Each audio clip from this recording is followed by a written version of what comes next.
अस्य श्रीचण्डीकवचस्य ब्रह्मा ऋषिः अनुष्टुप्छन्दः चामुण्डा देवता अङ्गन्यासोक्तमातरो बीजम् दिग्बन्धदेवतास्तत्त्वम् श्रीजगदम्बा प्रीत्यर्थे सप्तशतीपाठाङ्गत्वेन जपे विनियोगः।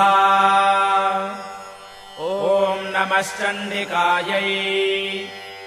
मार्कण्डेय उवाच ॐ यद्गुह्यम् परमम् लोके सर्वरक्षाकरम् नृणाम् यन्न कस्यचिदाख्यातम् तन्मे ब्रूहि पितामह। ब्रह्मोवाच अस्ति गुह्यतमम् विप्र सर्वभूतोपकारकम् देव्यास्तु कवचम् पुण्यम् तच्छृणुष्व महामुने। प्रथमम् शैलपुत्री च द्वितीयम् ब्रह्मचारिणी तृतीयम् चन्द्रघण्टेति कूष्माण्डेति चतुर्थकम् पञ्चमम् स्कन्दमातेति षष्ठम् कात्यायनीति च सप्तमम् कालरात्रीति महागौरीति चाष्टमम्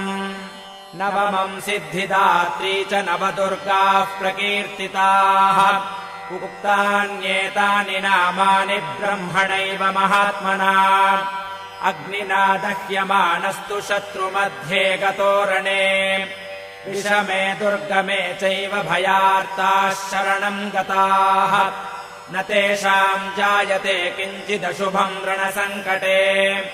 नापदम् तस्य पश्यामि शोकदुःखभयम् न हि यैस्तु भक्त्या स्मृता नूनम् तेषाम् वृद्धिः प्रजायते ये त्वाम् स्मरन्ति देवेशि रक्षसे तान्न संशयः प्रेतसंस्था तु चामुण्डा वाराही महिषासना ऐन्द्री गजसमारूढा वैष्णवी गरुडासना माहेश्वरी वृषारूढा कौमारी शिखिवाहना लक्ष्मीः पद्मासना देवी पद्महस्ता हरिप्रिया श्वेतरूपधरा देवी ईश्वरी वृषवाहना ब्राह्मी हंससमारूढा सर्वाभरणभूषिता इत्येता मातरः सर्वाः सर्वयोगसमन्विताः नानाभरणशोभाढ्या नानारत्नोपशोभिताः दृश्यन्ते रथमारूढा देव्यः क्रोधसमाकुलाः शङ्खम् चक्रम् गदाम् शक्तिम् हलम् च मुसलायुधम् खेटकम् तोमरम् चैव परशुम् पाशमेव च कुन्तायुधम् त्रिशूलम् च शार्ङ्गमायुधमुत्तमम् दैत्यानाम् देहनाशाय भक्तानामभयाय च धारयन्त्यायुधानीत्थम् देवानाम् च हिताय वै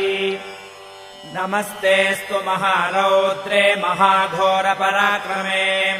महाबले महोत्साहे महाभयविनाशिनि त्राहि माम् देवि दुष्प्रेक्ष्ये शत्रूणाम् भयवर्धिनि प्राच्याम् रक्षतु मामैन्द्री आग्नेय्यामग्निदेवता दक्षिणेव तु वाराही नैऋत्याम् खड्गधारिणी प्रतीच्याम् वारुणी रक्षेत् वायव्याम् मृगवाहिनी उदीच्याम् पातु कौमारी ऐशान्याम् शूलधारिणी ऊर्ध्वम् ब्रह्माणि मे रक्षेदधस्ताद्वैष्णवी तथा एवम् 10 दिशो रक्षेच्चामुण्डा शववाहना जया मे चाग्रतः पातु विजया पातु पृष्ठतः अजिता वामपार्श्वे तु दक्षिणे चापराजिता शिखामुद्योतिनी रक्षेदुमामूर्ध्नि व्यवस्थिता मालाधरी ललाटे च भ्रुवौ रक्षेद्यशस्विनी त्रिनेत्रा च भ्रुवोर्मध्ये यमघण्टा च नासिके शङ्खिनी चक्षुषोर्मध्ये श्रोत्रयोर्द्वारवासिनी।